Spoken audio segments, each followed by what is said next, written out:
2 Corinthians chapter 4. I love you so much. All right.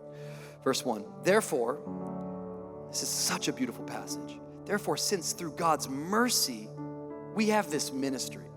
This is Paul writing to the church in Corinth, and just pretend tonight for a moment he's writing directly to you. Just get the context of that. Therefore, since through God's mercy, we get to minister. We get to do this. So we do not lose heart. Look at your neighbor and say, do not lose heart. Like we're going to preach tonight. Rather, we have renounced, watch this, secret and shameful ways. We do not use deception at VOO Church, nor do we distort the word of God. On the contrary, in fact, completely opposite, by setting forth the truth plainly, we commend ourselves to every man's conscience in the sight of God. And even, watch this, if our gospel is veiled, it's veiled to those who are perishing. Meaning people are going to look and go, I don't get it. They don't get it because they haven't encountered salvation in Christ yet. The God of this age has blinded the minds of unbelievers so that they cannot see the light of the gospel, the glory of Christ, who is the image of God. For we do not preach ourselves, but Jesus Christ as Lord, and ourselves as your, watch this, servants for Jesus' sake.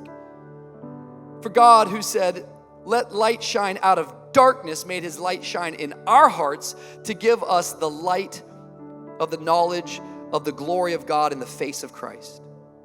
But we have this, not from us, but we have this treasure of jars of clay to show us that his all-surpassing power is from God and not from us. Verse 8, my favorite. We are hard-pressed on every side, but not crushed, perplexed, but not destroyed, but not in despair, persecuted. I can't read because my Bible's so small. Glasses. Someone's going to pray for me. Persecuted, but not abandoned. Struck down, but not destroyed. We always carry around in our body the death of Jesus, so that the life of Jesus may also be revealed in our body. For we who are alive are always being given over to death for Jesus' sake, so that his life may be revealed in our mortal body. Watch this. So then, death is at work in us, but life is at work in you. Golly, I love that. I love that. I love that. I love that for ministers of the gospel, for leaders in God's house. And I want to take a few moments. Not going to preach long, but I got a word on my heart. And I just shared a version of it to our staff last week at our staff retreat. I'm telling you what, our staff, I think, is in the healthiest place it's ever been. They came back ready to storm hell with a water gun. So they're fired up. And I want to talk tonight from the subject, the struggle has its purpose. The struggle has its purpose. And it's a word for some people in the room. And I think one of the things I've been fascinated about as I was taking a break this summer is just studying history in general and realizing how much easier you and I have it compared to our ancestors. Like, is that okay to say? Life, contrary to what you've watched on the news and what you might be watching and hearing from TikTok, life has never been better. I mean, the life expectancy has increased 50 years over the last 1,000 years. Every one of us who live in the West, even if we're living in a place of poverty, most of us aren't hunting for our food, looking for fire, trying to find shelter. We are extremely, extremely blessed. Children who pass away, we've come up with so many vaccines that all of this continues to get better. We've never been more educated. Poverty has never been as low as it is today. Life, in so many ways, compared to how my grandparents lived on this planet, is easier, it's better, it's more comfortable, it's more convenient.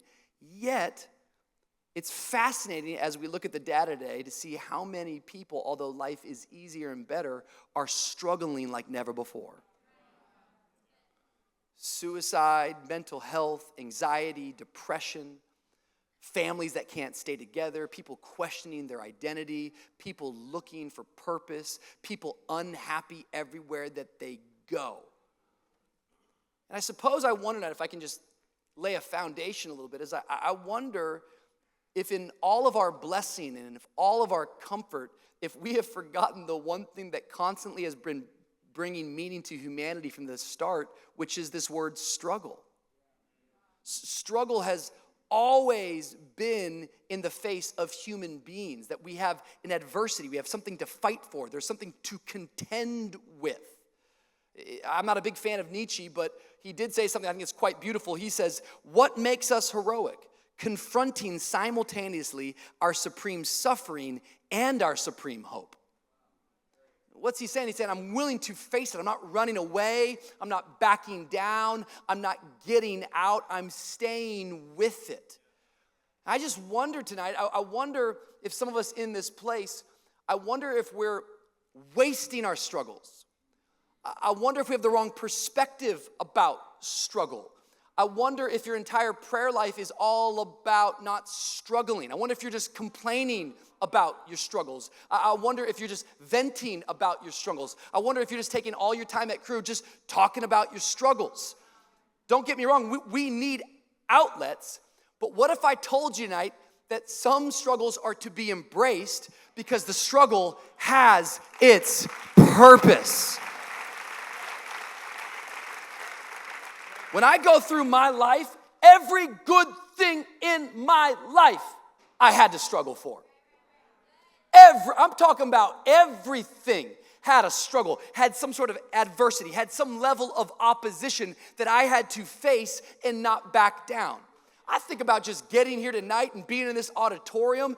This is not a 7-year journey. This is a 30-year journey. This is a journey of us leaving Tacoma, Washington in 1998, moving to Miami, Florida. It was a struggle for my family, but I'm grateful that we discovered there was a purpose on the inside of a struggle. Who knew there was going to be a life-giving church in the heart of Miami that wasn't just going to touch the local city, but it was going to truly touch the world. The struggle has its purpose. I think about meeting my wife, Dawn Cherie, dating long distance, going to Bible college, trying to stay together, fighting through it. The struggle has its purpose. I think about all those years wanting babies, wanting kids, but not giving up, continuing to bring it before God, getting a revelation that God is the one who brings contentment. Babies can never do that, but I'm grateful I didn't give up in the struggle because through the struggle I discovered there was a purpose. Some of us in this room tonight, you are struggling. And you've walked in, and in your struggling, you are thinking about giving up. We could talk through a lot of areas. Maybe your marriage is struggling right now. And you came tonight, and you're like, I'm just going through the motions, but it's struggling, and you think the answer is, let me just quit. Maybe you're struggling at your job, and you think, let me just quit, and then life will be much easier. You do realize in the next job, you're going to have to face struggles. We start lying to ourselves and we start making believe that somehow this friend offended me, and so let me go find a new friend, and this thing had pain and let me run away from the pain. And I suppose tonight I want to challenge us as a church that the struggle has its purpose. I could teach lots of areas around the struggle. Some of the things I'm just thinking about tonight is that struggle brings appreciation. Whew. I was in Montana a couple weeks ago. And we drove up to the top of Glacier. It's one of the big national parks in America. It was beautiful. As we got to the top, we drove up there. I looked around with my family. I said, this is gorgeous. I mean, we are so high up in the air looking around. Couldn't believe the beauty I was looking at. What was amazing was that same morning, I was with my friend, Pastor Levi Lusko, and he likes to hike. I live in the city. I like to watch Netflix, And he said, hey, Rich, tomorrow I'm going to pick you up at 5:30 in the morning before you go to Glacier, and I'm going to take you on a hike. And I'm a competitive dude, so I'm like, yeah, sure, let's go, because that's what I want to do is wake up at 5:30 on my vacation. This dude picked me up, and this man's full on, had the backpack with the water, I'm like, what are we fitting to do right now, And this dude took me to the ski slopes, but there was no snow. I said, we taking the chairlift up? He said, no, we're going to hike up that thing. Yeah, within 3 minutes, I was looking for an inhaler. I don't even have one. I was just looking at, do you have an inhaler? It was 1 mile straight up. I don't know how I got there. All I know is when I got to the top of that mountain and I looked around, how many of y'all know I appreciate it a little bit different? I wasn't as high as Glacier, but somebody drove me up to Glacier. This other little ski hill, I hiked up that thing, and that fight, it was a worthy fight, and I conquered that ski slope only to say, I appreciate this. Come on, somebody in this place, you're gonna have a new sense of gratitude if you don't give up. It's a new satisfaction, a new fulfillment. Struggle brings appreciation, but it also builds character. And I need our church to hear this. If you hear anything tonight, this is what we believe about church, because we're telling you about great things that we're accomplishing and doing. But I am telling you, God always cares more about who you become than what you accomplish. Who you become is your character. What you do is your contribution. But you do realize you don't get to take any of your accomplishments to eternity. You're going into eternity. Therefore, God will use struggles to build character on the inside of you, because he's saying, when you finally do get to the top, I don't want you just to get there without any character. I want you to get there in a healthy form that you can show others the path. And there's something about struggles that build, I think character is the strength that you have to carry God's blessing. And I want our church to mature as we step into our 7th year, recognizing that God has blessed this church immensely. God has done amazing things. There are people who've gone for 7 years that haven't seen 100 salvations. We just celebrated 16,000 salvations. I wish somebody would applaud like they knew they were a part of something much bigger than themselves. 16,000 people surrender their life to Jesus. But what I'm learning is that if we want God to continue to bless us, blessing is heavy. Some of y'all have never even considered the weight of a blessing, the weight of responsibility, the weight of a God dream, the weight of God opportunity. There is no way my wife and I can do all this by ourselves. We have to have an amazing team. We have to have healthy team leaders. We have to have healthy crew leaders. If we're gonna reach this city, if we're gonna make a dent in the darkness in this city, we're gonna need some men and women who can carry the blessing of God. And it doesn't come from talent. It doesn't come from skill. It comes from a heart that has walked through fire, who's gotten on the other side and said, I didn't give up in the fight. I didn't quit when it got hard. I stayed in the struggle. Someone say, the struggle has its purpose. That thing is purifying you. That thing is refining you. It brings appreciation. It builds character. But I'm telling you what, it burns away counterfeits. Some of y'all have got to learn this in your life, because you keep going to false idols. You keep going to quick fixes. Instead of getting joy, you resort to pleasure. Sin is pleasurable for a season. But I'm telling you what, friends, we have to mature in this house.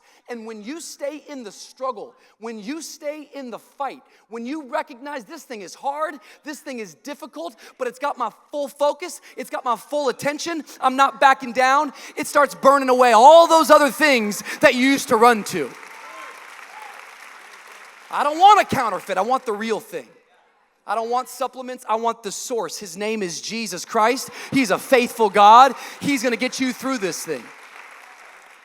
I was on this little break, and I was traveling through Chicago on my way to Montana. We were away for a few weeks, and to be honest with you, most Sundays of the year, I'm always in church, whether I'm preaching or not.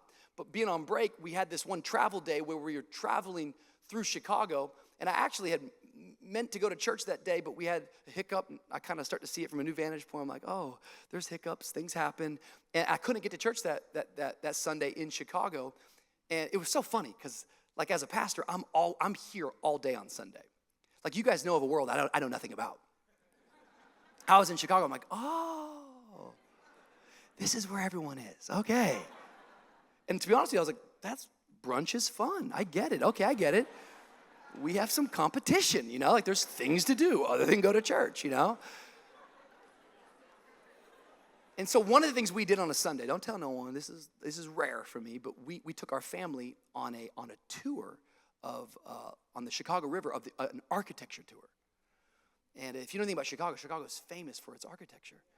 And so, I was like on this boat with my kids, and our friend Valet was with us, and my wife was with us, and we were going. And this tour guide, she has like a master's degree in like art, I don't know, but she was passionate, dude. Like, she was saying stuff, and I started taking notes. I was like, this is good. Shout out to all the growth track facilitators out there, Like, you have no idea whose life you can change anytime a mic gets put in your hand. So this woman's like talking, like, I'm like, man, this is good. And she was saying stuff. Well, I'll spare you this stuff. But we got to the end of the river, and she said, this is the place where the Chicago fire began. And she pointed over across the river. She said it started right there. She said what happened was in 1871, this fire started over here. And the river was so polluted that it jumped into the river and everything caught on fire. And with it, it then jumped onto the other side of the river, and if you could believe it, it hit a paper mill. Like the last thing you want to have hit it. With it, the Chicago fire was set into motion, a 3-mile block completely burned to the ground, some 18,000 buildings destroyed, 300 people lost their life. To this day, it's the largest urban fire known in history.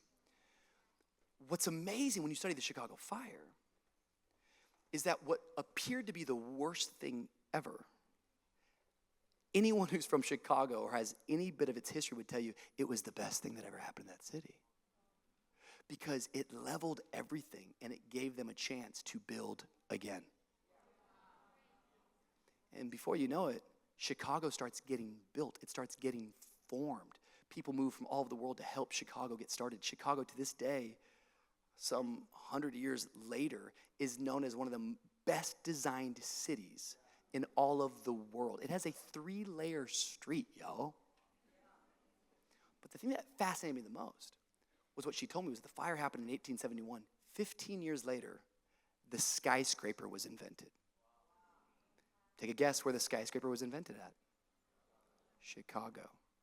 15 years later, the first skyscraper is invented and built in Chicago. Rich, what are you saying? I'm saying the struggle has its purpose. And can I just prophesy to our church for a moment about something I firmly believe? There were a lot of counterfeits that burned up in COVID. There were a lot of counterfeits that burned up in 2021. And I don't know when it's going to happen.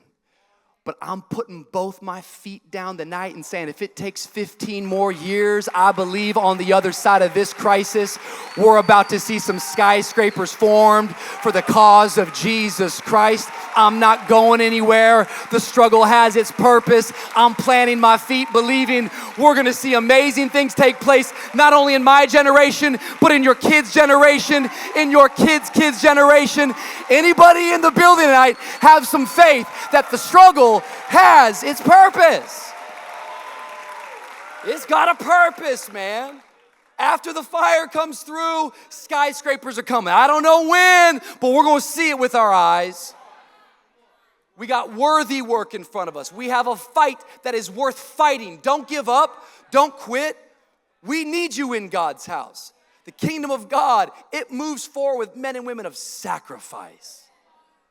Here the Apostle Paul is writing to the church in Corinth, and he is speaking to them, and he's talking about the struggles that they are facing. And he makes it very, very clear. He says, we're not trying to veil anything. We're not trying to hide anything. We're not trying to manipulate. We're not trying to scheme people. We're just telling it to you plainly how it is. And we're believing that although we are dying and struggling on the outside, every time we give this ministry to others, life is being formed on the inside. Felt like saying it this way tonight. If you're not struggling, it's because you're dying. Everyone's struggling. I'm struggling tonight. But we don't give up in the struggle. We don't diminish it or throw it away. We find community and we lean in together and we tell ourselves the struggle has its purpose. The struggle has its purpose. See, what I'm very, very well aware of, and I speak to our staff tonight, I speak to our team leaders, our lay pastors, of course, our servant leaders, is that you are called. Someone say, I am called. Now I'm going to preach to you like you're some leaders in the room. You are called. You're called. But what many people don't realize is that your calling has competition. Many of us in this room, we don't recognize it, that the Lord has a beautiful plan, wants to use you in a glorious way, but there is constantly going to be competition. It's not just brunch in Chicago. It's Jonah who's called to a city, but there's a boat headed in the other direction somehow at the right moment.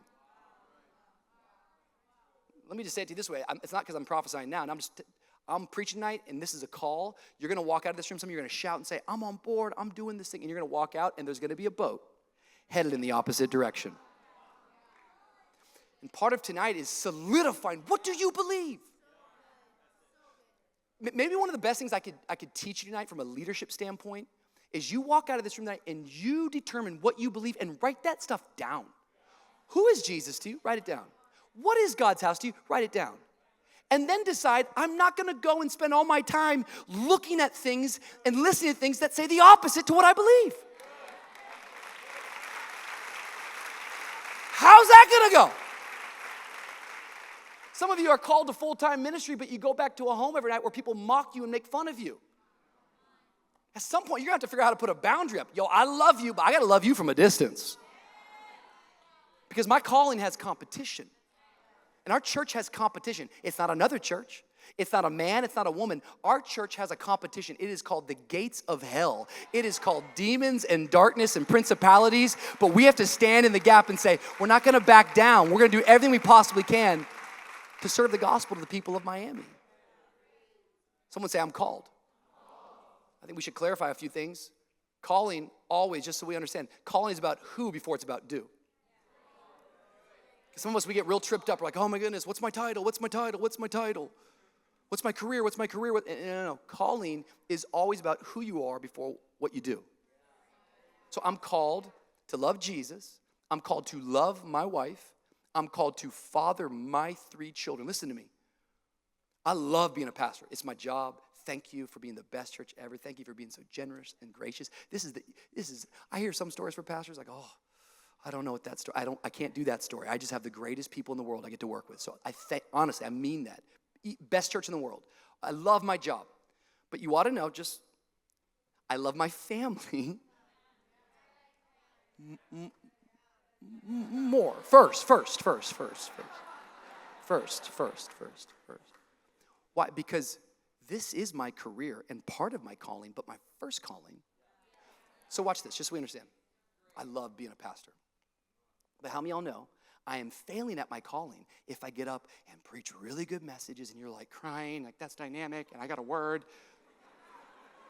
I don't know what that voice is. Oh my goodness. But I neglect my wife. I don't spend time with my kids.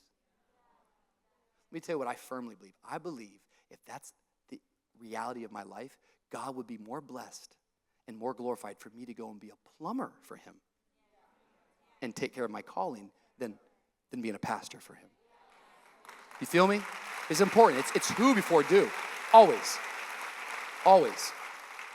Number 2, write this down. Calling finds you. You don't have to find it. Some of you are so freaked out. Oh my gosh, is this the right church? Oh, is this the right team? Is this the right team? Is this the right team? Is this the right team? I did my spiritual gifts test and growth track. Now I'm really confused. Listen to me, if you'll focus on who, the calling will come and find you. It will come and find you. There is this whole teaching in the world today. It's like everything from within will lead. No. Sometimes calling starts on the outside. Sometimes you're summoned to a call. Sometimes you look at something going, I was never thinking about that, never wanted to do that, but man, I see this for what it is, and I can't stay silent. I have to speak up. I have to do something.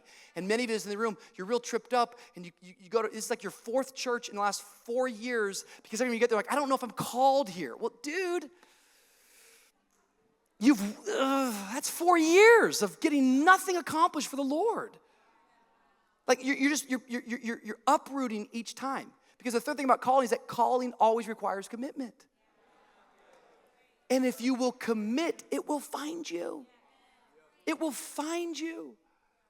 It's heart and soul, so let me just preach it. Bro, those who are planted in the house of the Lord will flourish. Doesn't say those who are transplanted.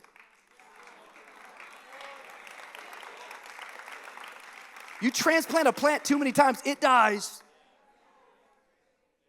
Planting is about putting roots down. I didn't like the music. Well, you're planted, so chill out. It's gonna get better. Let's make it better. I just wish that, like, I don't know why, we're doing a collection on daddy issues. Well, there's gonna be another one after that. Just wish we would do more studies on angels. Like, bro, at some point you have to get planted and recognize that you're a part of a garden and you're putting your roots down, and it's not about your preference, it's about our purpose. Let's struggle together. We're gonna get through this thing. I'm called to it. Someone say, I'm called to it. I'm called to it.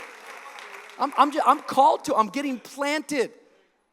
It makes me laugh because sometimes people in church is like, I don't know, I'm just like not really feeling it right now. You ever think, I'm not always feeling it either?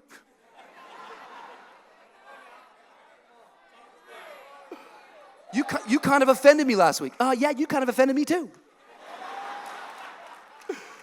Let's work it out. We're planted. Let's go on the journey. You know, this church could be better. I agree. It could be a lot better. I need you to make it better.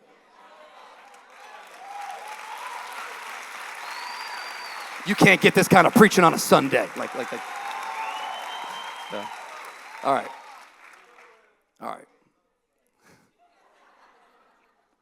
I'm committed. Someone say the struggle has its purpose. I'm wondering tonight, I know it's a big, broad concept. I'm wondering tonight, what struggle are you avoiding? What struggle are you running from that might have purpose? Because it's going to bring appreciation. It's going to build character. It's burning away counterfeits. I think in struggles, you can either go to the counterfeits or you can go to Christ. I'm called to it, man. It's about who I am before it's about what I do. This thing's going to find me. This thing just keeps finding me. There's so many things we do in our church that just keeps finding us. But I got to stay committed. I got to stay planted. I'm going quick, and I told the worship not to come up, but I'm way over my clock, and so maybe come up in point 2, Greg, wherever you are, because otherwise I will just, everyone's making it way too much fun tonight to talk, and there's not another service bumping in. I want to give you some things that you're called and committed to, and this is for all of us. If you're a follower of Christ, before you make it about what's the strategy, listen, there's a few things that you are called that you have to be committed to. Number 1, write this down.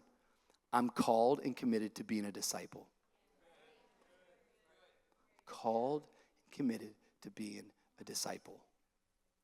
This is so important on our journey together. We're 7 years in. I'm looking at people on this front row that now have multiple children. I'm looking at people that were single that are now married.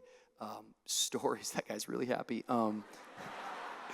It's growing, not just in metrics. It's growing in depth. It's growing in heart. And on that journey, we have to realize I'm called and committed to being a disciple. I'm following Jesus. I just pull all the curtains back. Like, I love our community. I love celebrating with you. I love the birthday parties. I love the honor circles. But please understand that none of that has any point if we're not following Jesus. Like, that's what we're rallying around. That's what... We're not giving TED Talks. We're giving the gospel. We're not just trying to make decisions. We're trying to make disciples. And so what is a disciple? It's an apprentice of Jesus. It's someone who follows Jesus, who looks like Jesus, who becomes like Jesus, who starts to do what Jesus did.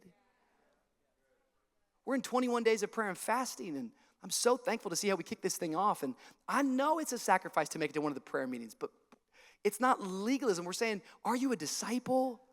Twice a year we're going to pray. Like, let's spend time with the Father. If Jesus had to spend time with the Father, I think you and I are going to have to spend time with the Father. I'm called and committed to being a disciple. Number 2, write this down. I'm called and committed to being a steward. So important that we see this. Steward. Steward. We're 7 years into this story. I have more vision, more excitement, and more hope than I did 7 years ago. Come on. There are some things cooking up right now that it's just, I love it too, because it's like, well, how are you going to pay for that? We don't know. You're going to figure it out. We're going to present vision, and God's going to meet us with provision. There's plenty of vision. What we need is a church full of men and women who recognize I'm called and committed to being a steward. First command in the Bible, be fruitful and multiply. Faith doesn't maintain. Faith multiplies. We all have different skills. We all have different gifts in this room. Listen, we have different gifts, but we all got the same job.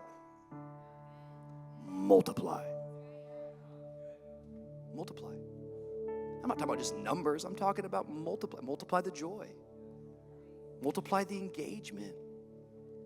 Multiply the heart. It's not always a metric like you're thinking, like this is what we believe. I used to go back to that parable of the talents. It's like one gets 5, one gets 2. And when I stand before God, I don't know how many talents he gave me. I just want to make sure I return more than what he gave me. I do not want us to be a church that buries it. And I suppose what scares me as the leader tonight is we have done a whole lot with a little 7 years ago. And I'm not saying we have a whole lot today, but 7 years later, we have a whole lot more than we did. I wonder, are we going to sow it? Are we going to give it? Are we going to multiply it? Are we going to watch it flourish and grow right before our eyes? I want to raise my kids in revival, man. I want to raise my kids to love the house of God. They're never going to do it if they don't watch their dad go first. I'm called and committed to being a steward. Number 3, I'm called and committed to being a friend. I just think as the church grows and as the years go by, there is no pain like relationship pain.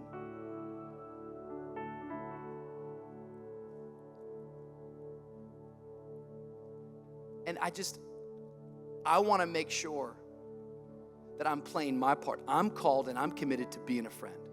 What that means is the scripture says, if you want a friend, you got to be a friend. So I have to go first.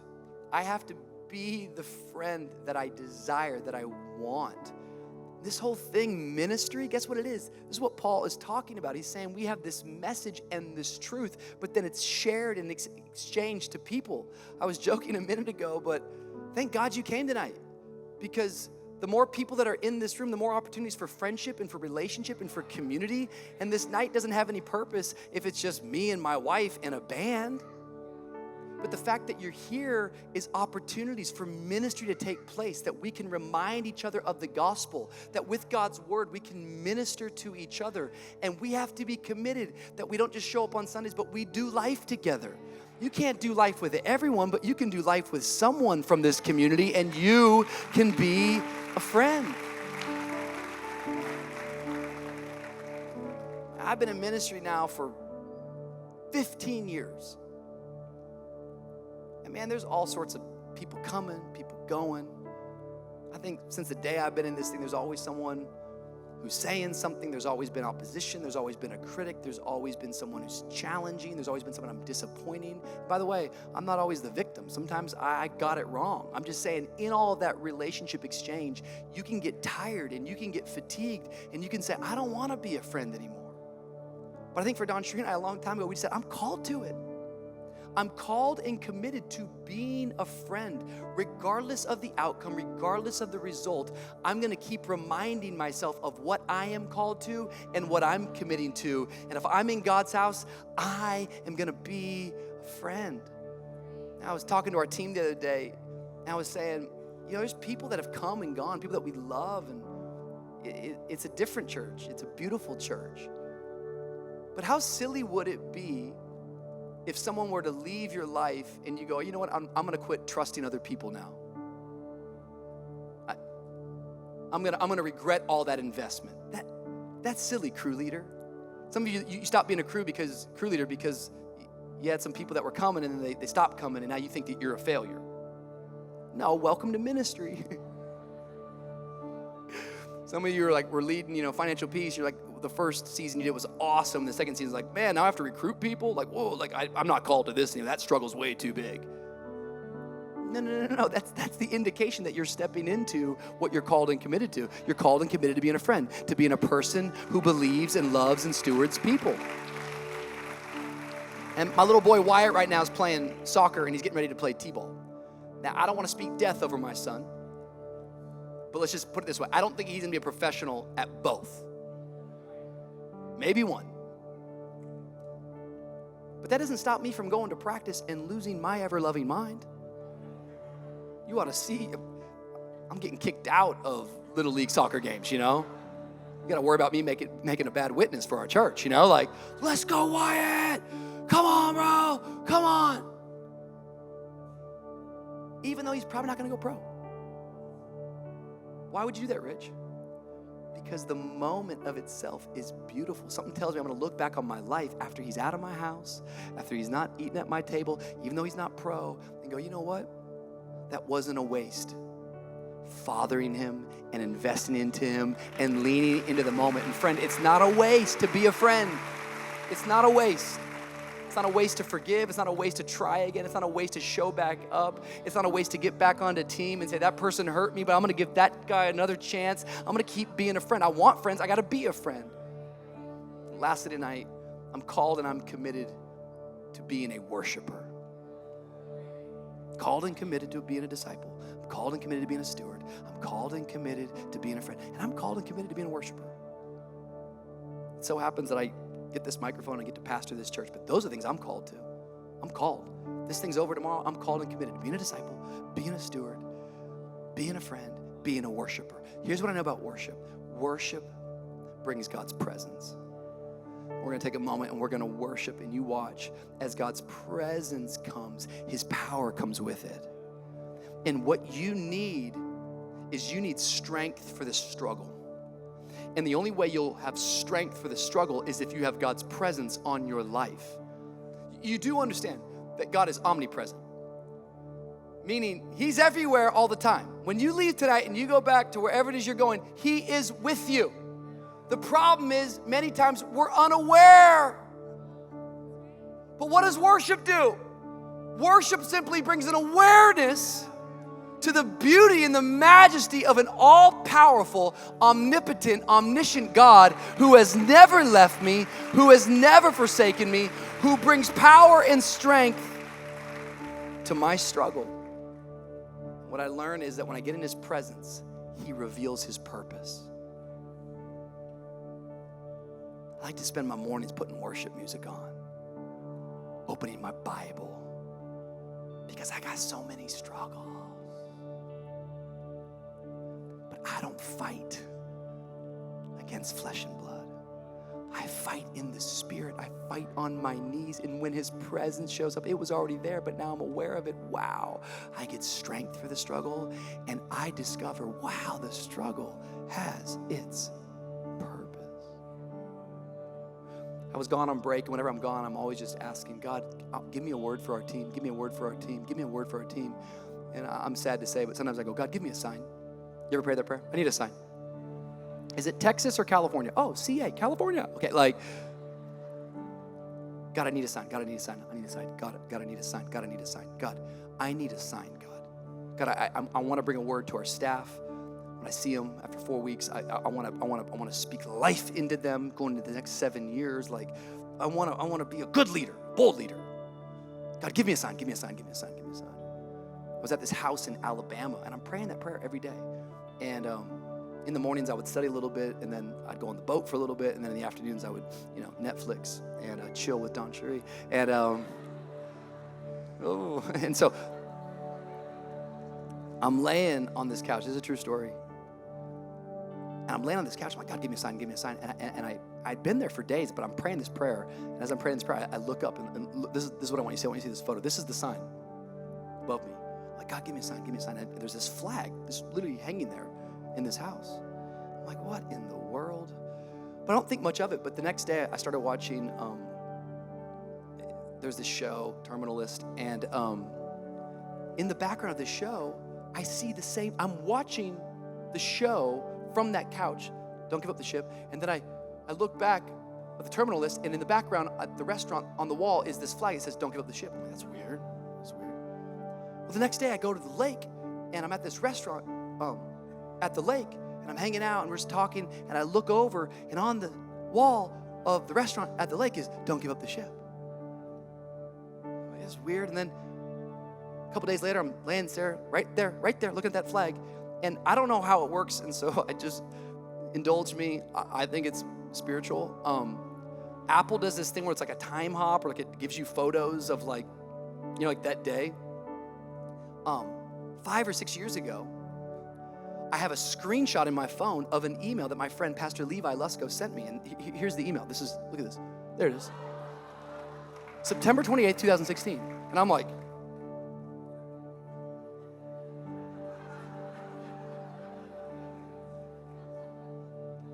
God, I need a sign. So it gets better. I leave the lake. I go to Chicago. I skip church. And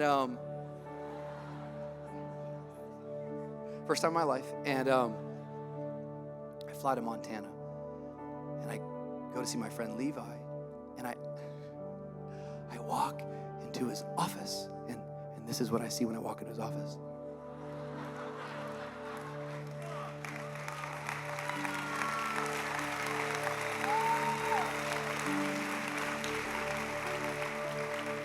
I go, okay, God, I think you're giving me a sign. This is true. This is just how sometimes I called our team because we're getting ready for Staff Retreat. I said, I want to give mugs away to everyone at Staff Retreat with the slogan, Don't Give Up the Ship.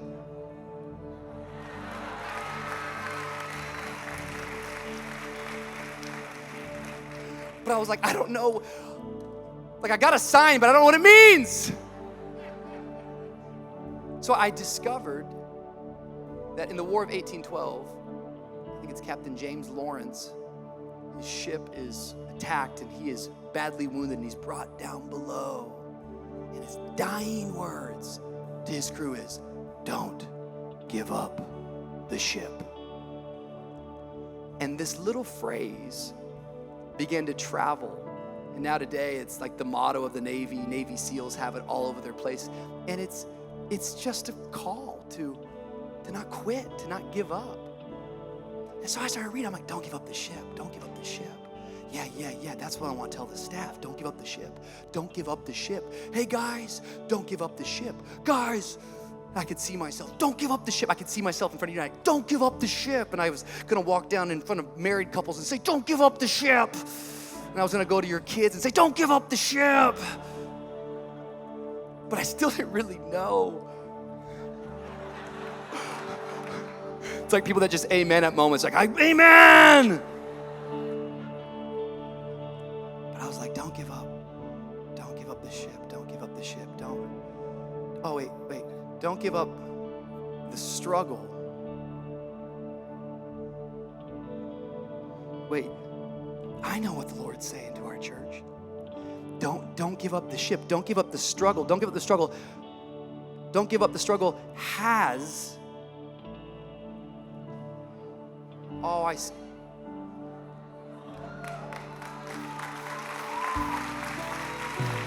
was like, I think the Lord's saying, don't give up the ship. Don't give up the ship. Don't give up the struggle has its. What would he want our church to hear as we're stepping into this next season? What would he want every person who's questioning their calling to hear? Oh, don't give up. The struggle has its purpose. Oh, don't give up the ship. Don't give up. The struggle has its purpose. Look at your neighbor. Say, neighbor, don't give up. The struggle has its purpose. Don't give up. The struggle has its purpose. Friends, don't give up the discipleship. Don't give up the stewardship. Don't give up the friendship. Don't give up the worship. It has its purpose. We're moving forward if we don't back down. If you got some fight in you tonight, Lift your hands. Lift your voice. Prophesy with your worship. Come on and sing it out.